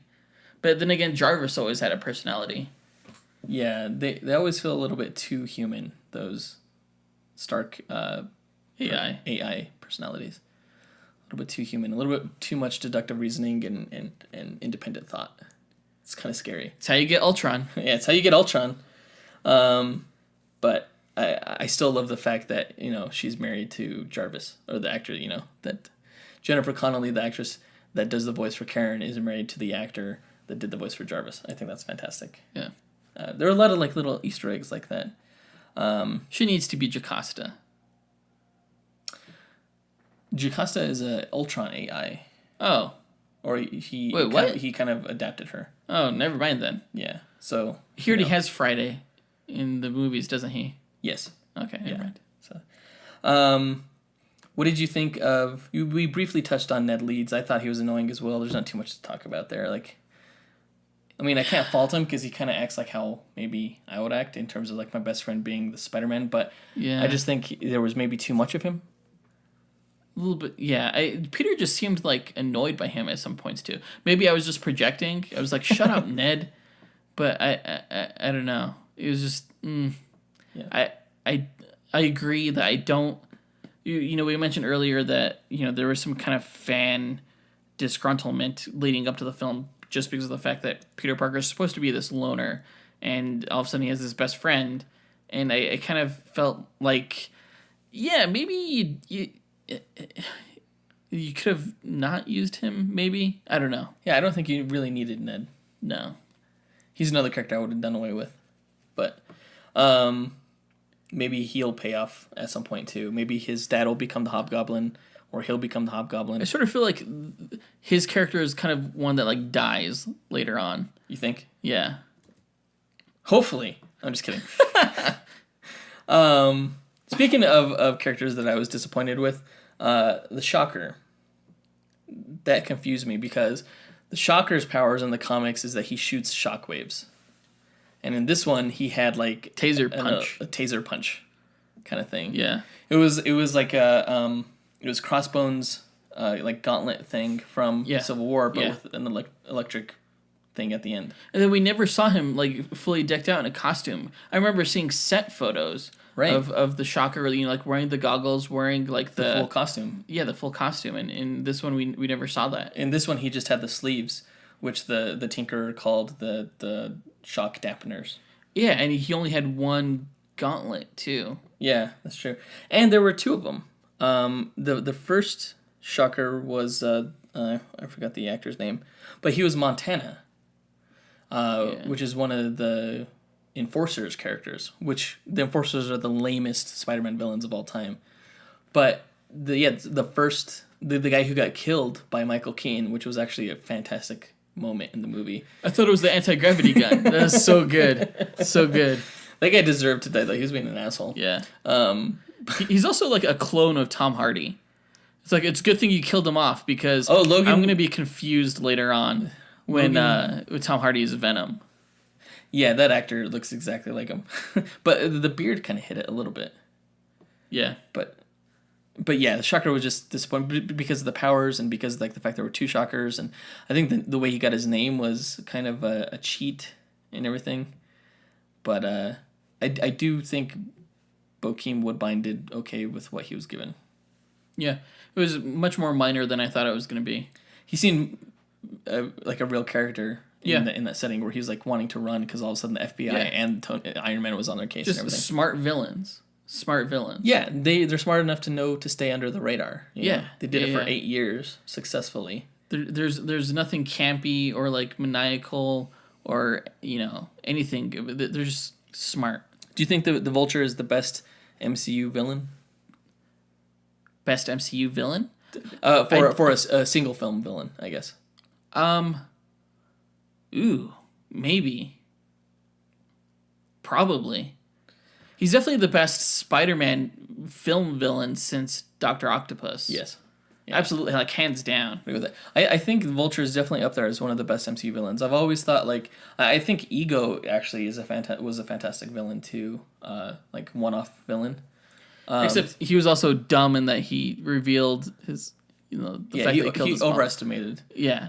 This Vulture character, like he didn't do any of that. He didn't underestimate him one bit. No. Another great MCU villain I've always thought was the Abomination. It was really easy to understand. We can all agree that the worst MCU villain is Malekith from the Dark World, because his motivations were just like he just wanted to cover the world in darkness, and that was it, because that's what he was used to. That's what he liked. Mm-hmm. And his motivations were one dimensional. But like the Abomination, I think, was a lot like the Vulture in that you totally saw where he was coming from, what his motivations were. Essentially, Emil Blonsky was fighting. He was trying to fight aging. Basically, he's used to being this like fighter guy this whole life, and now he's coming up against something that he can't deal with, and so he tries to be better, and everything like that. To his own detriment. But I think Vulture is definitely up there in terms of like the one-off villains. Obviously, like the ones that stick around for a few movies, like Loki. Yeah, they're like the better ones. It doesn't hurt that you have Michael Keaton in the role. Yeah. Again, just fantastic. I really liked his, the scene where his suit was cool. Yeah, the suit was really cool. The wings were badass.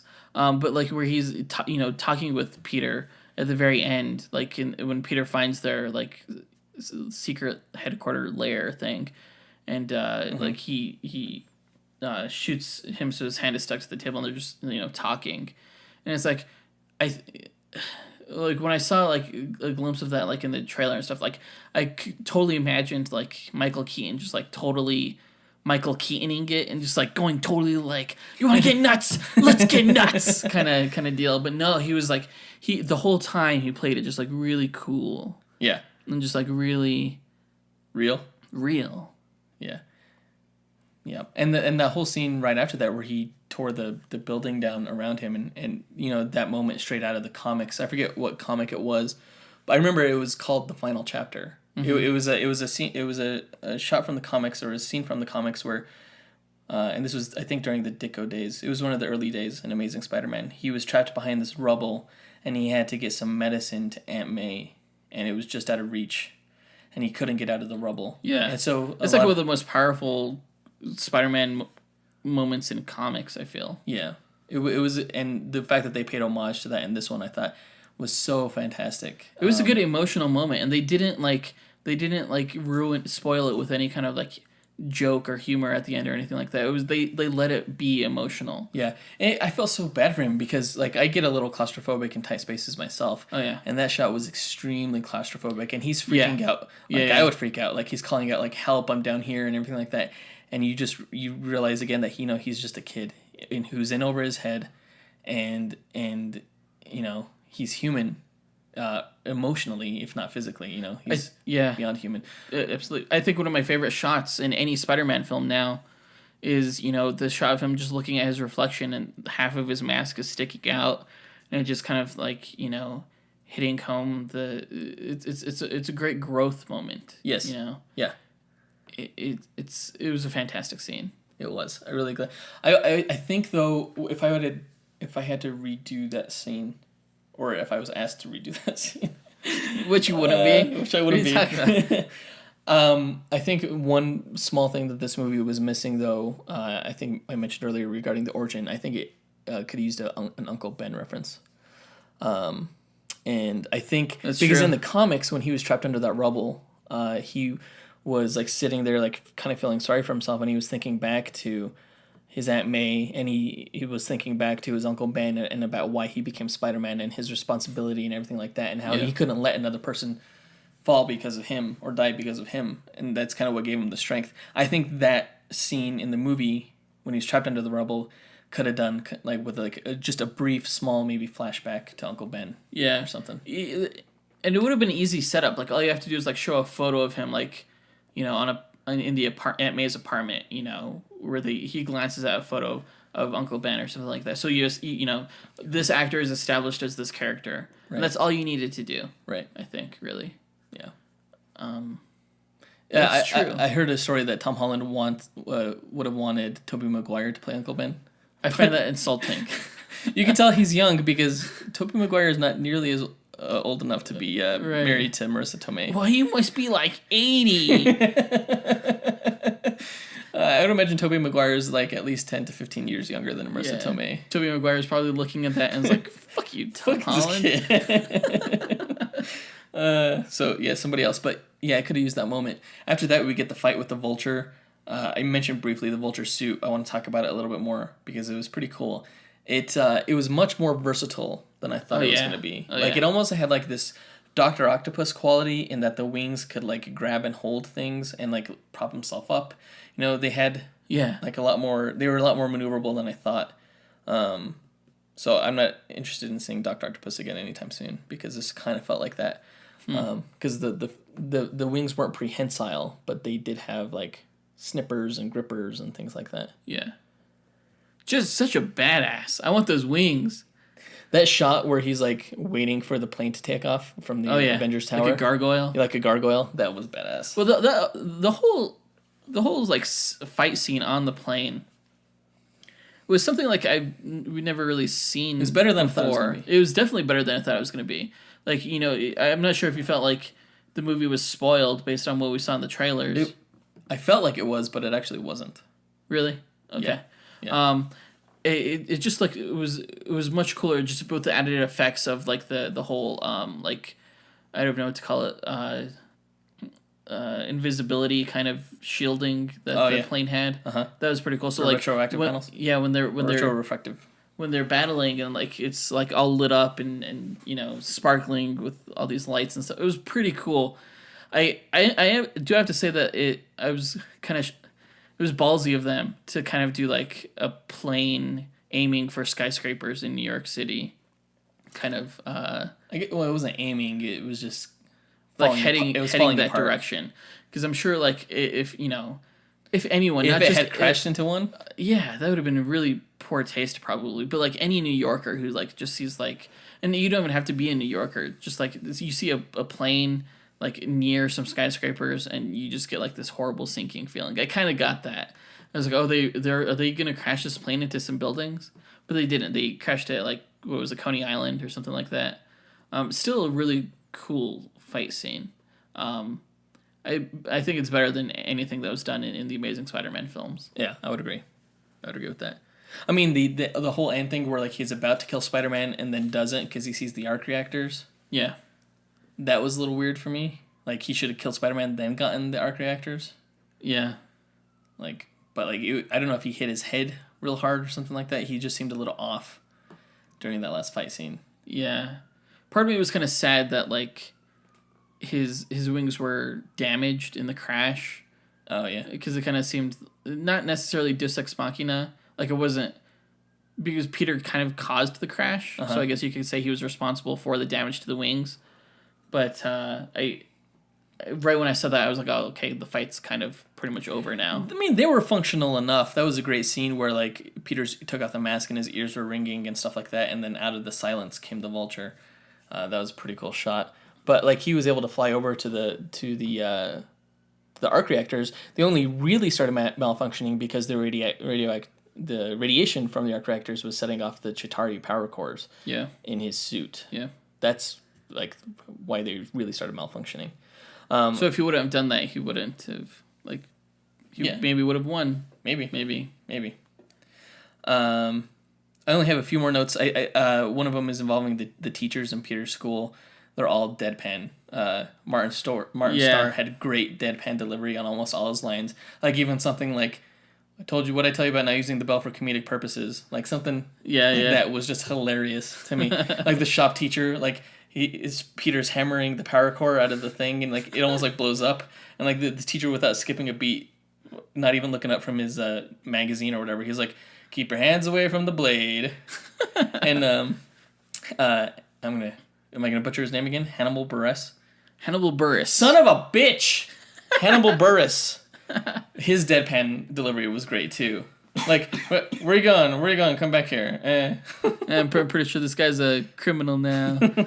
I'm not sure why I'm showing you this. Those Captain America videos were hilarious. I guess. I thought it was hilarious. The detention one, I thought was the best. And the after credits following the rules is what's cool. The after credits one was fantastic. Like I wasn't expecting that, and he comes on and he was like, "Patience.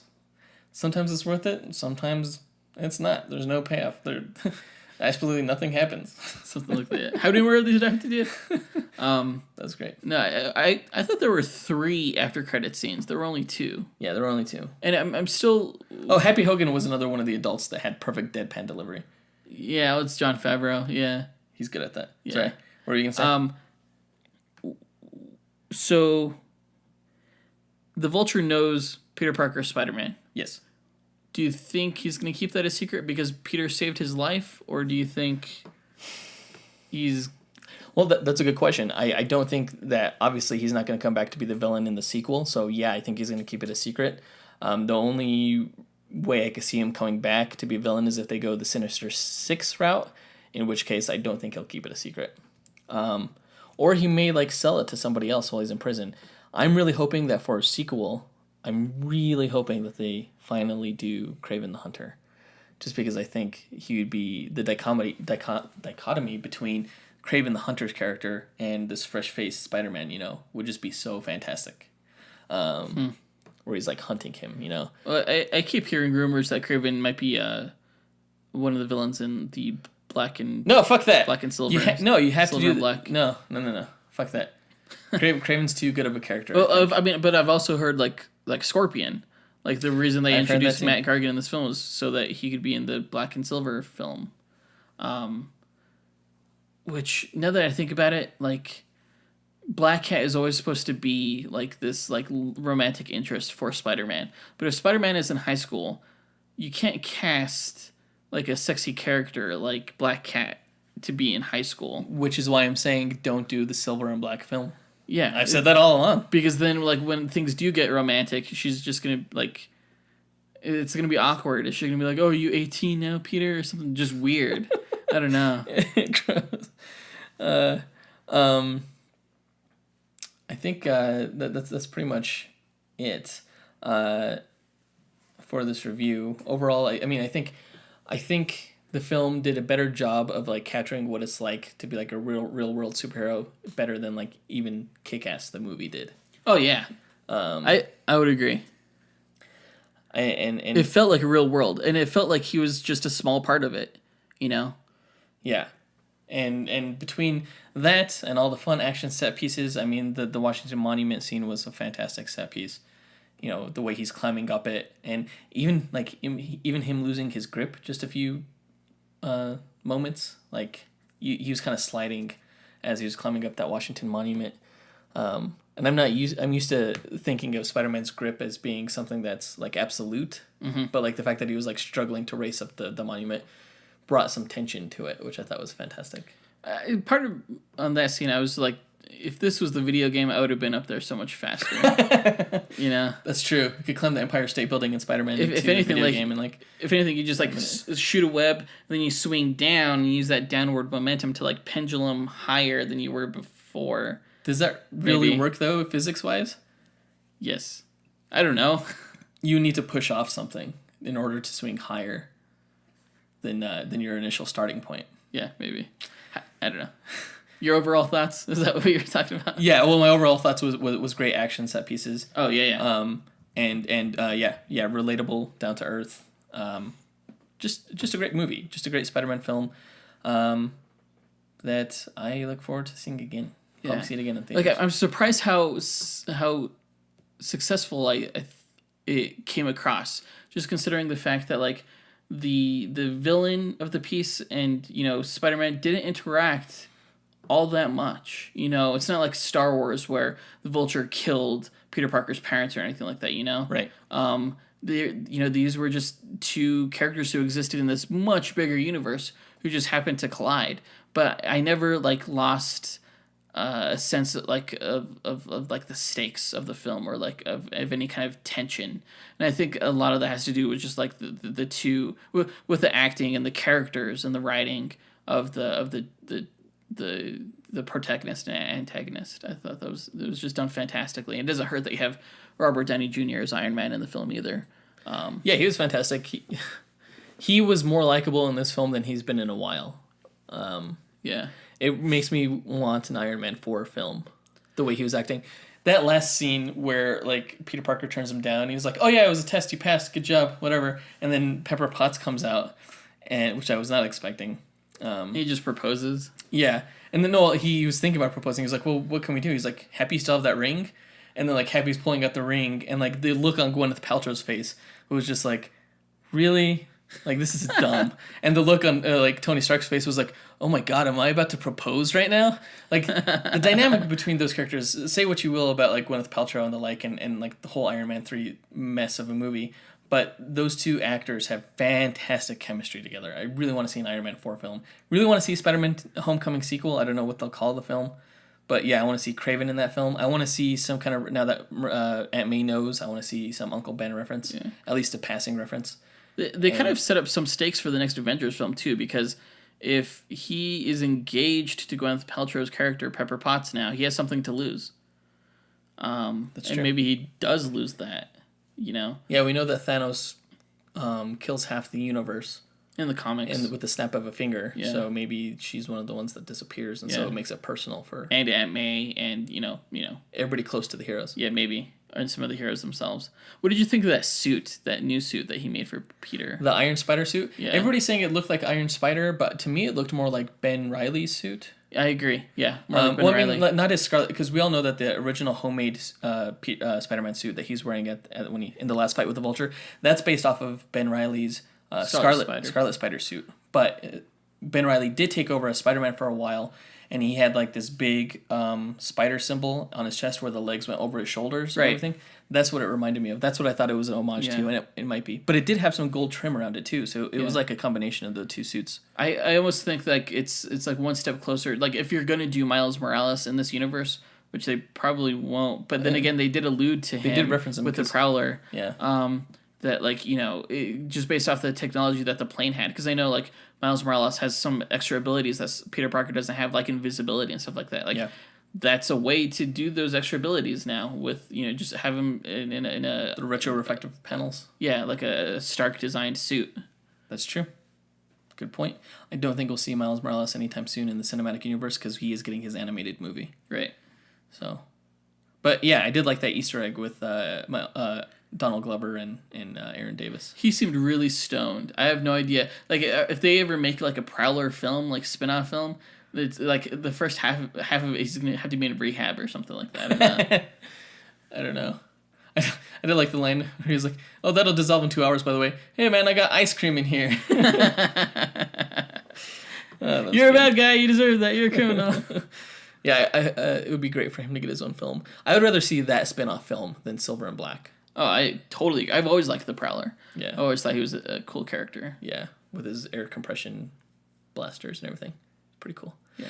All right, I think that does it for this review then. Let us know what you thought of the movie. We thought it was 4 stars. Let us know what you think it was. Yeah. If you want to make the case that it's better than Spider-Man 2, go ahead and let us know why you think that. Yeah. Because I definitely think the case can be made. It's all a question of timing, Yeah. Yeah. It has to do with that inflation or deflation. Well, timing is absolutely everything. Like I was even, thinking, like once again, if like something like Watchmen came out now, it would be much better received. If Green Lantern came out in 2002, it would have been much better received. Yeah. Yeah. I think it's good to pay respect to those classics though by accounting for that variance in quality over time. Yeah. So yeah. Spider-Man 2 was the shit back in the day. It was, absolutely. All right, guys. Reach out to us on Facebook, Twitter, Instagram by searching for Dynamic Duel. You could also email us at dynamicduelpodcast@gmail.com. As far as the trivia question goes, we do have a hint for you. The question was... Let me pull it up. Which 2 popular X-Men characters were originally created by Dave Cockrum to be part of which DC superhero team, but were rejected? And again, so we're looking for the name of 2 X-Men characters, and we're looking for the name of 1 DC superhero team. And the hint for that is the DC superhero team in question is a spinoff of the Legion of Superheroes. So that'll give you some good Google search terms. Good Wikipedia black hole. There you go. Again, reach out to us via the social media and the email, and we'll see you again in 2 weeks. And for Comic-Con, a lot of news coming out next week. So if you want to hear our reactions, tune in next time. It's gonna be big news. Big news. I know, oh my god, I cannot wait. Right so now, many DC news. My mind's gonna blow. Right now at D23, they have like these 4 statues. One of them is of Thanos, and they're gonna slowly start unveiling what the other statues are. And I think it's gonna be the Black Order, the Cull Obsidian. I think we're gonna see people like that, and that's my guess. I don't know. Yeah, but we'll talk about it next week. Next podcast. I guess they just debuted the Avengers Infinity War trailer, and it hasn't been released online, but the footage descriptions brought people to their feet. It got a standing ovation, apparently. Nice. Yeah. I can't wait to talk about all this. We will talk about that next time. Again, subscribe to us, whatever platform you're listening to us on. I know that 2 weeks is a long time, and it's easy to forget. When we have an episode back up. So be sure to hit that subscribe button, and if you feel inclined, go ahead and rate us and review us, please. And share us with your friends. Yeah, pass us around. Your nerdy friends. Yeah, if you know somebody who also listens to podcasts and is into Marvel and DC stuff, go ahead and let them know, because I think they'd enjoy it. Or not, I don't know. It's up to you. Anyway. I think they would. We'll see you in 2 weeks. Up and away. True believers.